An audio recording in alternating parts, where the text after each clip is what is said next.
Kalau bukan kerana bintang, tak akan bulan kelihatan tinggi.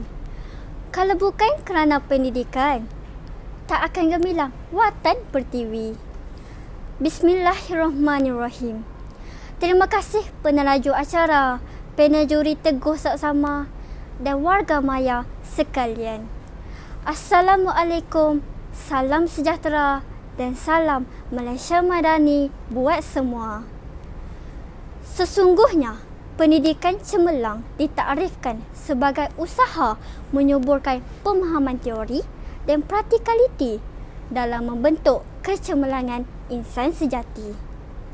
Proses ini dapat memanusiakan manusia dan mencorakkan peradaban sesebuah bangsa. Maka, untuk menjadikan Malaysia sebuah negara terbilang, pendidikan cemerlang berpandukan falsafah pendidikan kebangsaan dilihat mampu melahirkan masyarakat yang bertamadun demi mencapai wawasan negara maju yang kita impikan. Persoalannya, bagaimanakah kita dapat merealisasikan pendidikan cemerlang demi membentuk negara terbilang? Maka, hayatilah cetusan idea saya yang pertama. Sekolah cemerlang, pendidikan gemilang. Menerusi Pelan Induk Pembangunan Pendidikan, institusi sekolah sentiasa ditambah baik. Sekolah kebangsaan diperkasa, jurang pendidikan dirapatkan, sekolah wawasan diwujudkan. Semuanya untuk menyemai budaya kecemerlangan dan semangat perpaduan ke arah satu Malaysia yang kita gagaskan. Dalam era kemodenan, sekolah bestari menjadi pilihan. Aplikasi ICT banyak digunakan. Malah, pedagogi guru mampu ditingkatkan. Bagi menangani golongan pelajar bermasalah, pendekatan kaunseling dibuat secara berhikmah. Penerapan disiplin membentuk sasiah murid kian terselah. Bukti institusi pendidikan tidak pernah goyah.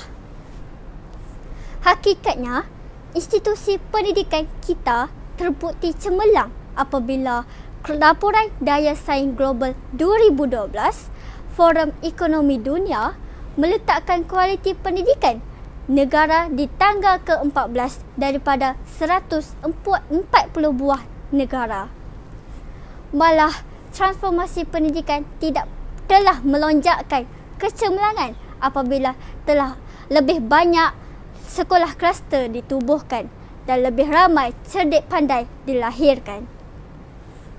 Maka, sudah terang lagi bersuluh, sekolah cemerlang menjamin pendidikan gemilang.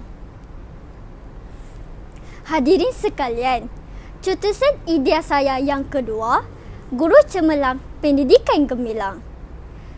Kecemerlangan sistem pendidikan di Malaysia sebenarnya ditunjangi oleh 5 prinsip utama golongan pendidik kita, iaitu kekuatan intelek, kepimpinan berwibawa, kemuliaan akhlak, kesediaan untuk berubah serta kecintaan terhadap profesion keguruan. Lantaran itulah standard guru Malaysia telah dilancarkan. Petunjuk prestasi utama sektor pendidikan terus diperkasa.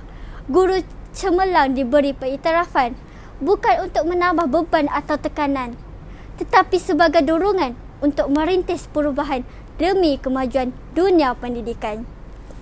Kepimpinan bertauladan turut dijadikan teras utama, lebih-lebih lagi dalam pengurusan masa, amalan etika dan budaya kerja dalam meningkatkan kualiti pendidikan. Hasilnya kini, bilangan guru dan pengetua cemerlang telah mencecah lebih 8,000 orang berbanding 10 tahun yang lalu. Lebih membanggakan lagi, kajian Indeks Persepsi Murid 2012 mendedahkan bahawa 97% murid-murid Malaysia menganggap guru-guru mereka bersifat penyayang, berdedikasi, malah menjadi sumber inspirasi. Benalah nukilan pantun, berburu ke padang data, dapat rusa belang di kaki. Berguru ke palang ajar, bagai bunga, kembang tak jadi. Terima kasih guru-guru Malaysia dalam menjayakan hasrat pendidikan cemerlang negara terbilang. Hadirin sekalian, cetusan idea saya yang ketiga, pendidikan cemerlang modal insan gemilang. Sedarkah kita bahawa hari ini gejala sosial bermaharajalela? Mak rempit dan bos syah dijadikan idola. Zina pula dianggap biasa. Bayi dihumban tanpa kasihan. Dipijak, ditendang tanpa ihsan. Lebih menyedihkan hati. Bapa dicaci, ibu dimaki.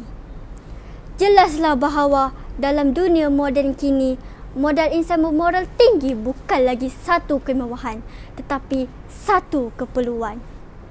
Maka dalam membentuk keterampilan modal insan, pendidikan seimbang kita aplikasikan. Subjek sivik dan kewarganegaraan kita mantapkan.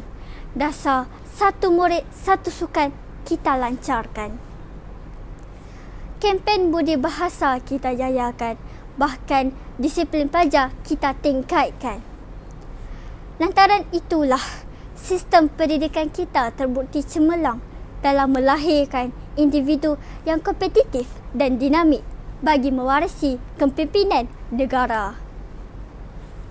Sekadar menyebut beberapa contoh, menerusi transformasi pendidikan, kita mampu menghasilkan lebih ramai pelajar pintar seperti Nur Amalina Cik Bakri, lebih ramai atlet muda seperti Datuk Nicole Ann David, lebih ramai tokoh belia seperti Zuraidi Komari, malah lebih ramai idola remaja seperti Imam Muda Ashraf. Hakikatnya jelas, pendidikan cemerlang melahirkan modal insan gemilang demi memacu kejayaan negara terbilang.